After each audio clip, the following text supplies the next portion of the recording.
সুপ্রিয় দর্শক, আপনাদের ভালোবাসায় আসলাম এক সুন্দরী আপুর কাছে। আমরা শুনবো তার জীবন কাহিনী। আসসালামু আলাইকুম। ওয়ালাইকুম আসসালাম। আপু কেমন আছেন? আলহামদুলিল্লাহ ভালো। আপনি ভালো আছেন? জি আলহামদুলিল্লাহ, আমি ভালো আছি। তো আপু, আপনার নামটা যেন কি? আমার নামটা Sonia. Sania. Home district? Home district ওই নাওগাঁ। নওগাঁ। ও আচ্ছা।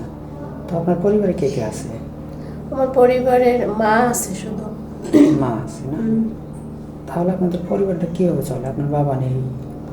আমার বাবা নাই, বাবা মারা গেছে। পরিবার চলে, আম্মু কাজ করে বাসা বাড়িতে, ওই টাকা দিয়েই চলে।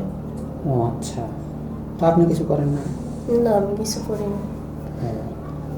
তো আপু, মূলত এর আগে তো আপনি দুইটা আমাদের এখানে ভিডিও দিয়ে গেছিলেন, তো আপনি কি এখনো কোনো সাড়া পাননি?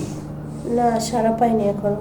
ও, এখনো সাড়া পাননি। এতে কাদেরকে দায়ী করেন? আমাদেরকে দায়ী করেন নাকি আপনার ভাগ্যকে দায়ী করেন? আমি মনে করি আমার ভাগ্যই খারাপ। ও আচ্ছা।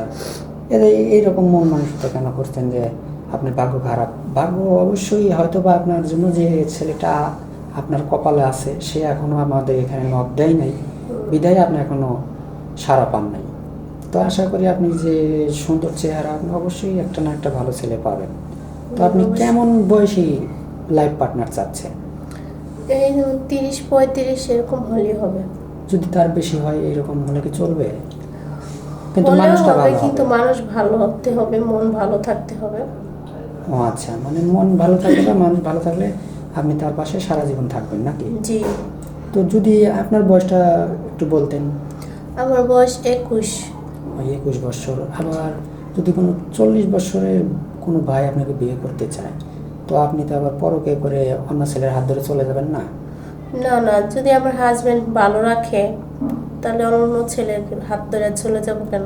এরকম তো অনেকেই করে, তার কারণ যে দেখা যায় যে বলে যে ওই তোমার বয়স হয়ে গেছে, তুমি শারীরিক চাহিদা আমাকে দিতে পারো না, বা এরকম অনেকে মেয়ে আছে যে ওদের মনটা অনেক নিচু। তো আপনি তো আবার এরকম কোনো কাজ করবেন না। না। সত্যি বলছেন তো? জি। আচ্ছা আপু, আপনার কি ফোন আছে? না ভাইয়া, ফোন নেই? ফোন কিভাবে থাকবে? মা চাকরি করে, কাজ করে বাসা বাড়িতে, যে টাকা পায় ওই টাকা দিয়ে সংসারই চলে না, তো ফোন কিভাবে চালাবো? ও আচ্ছা।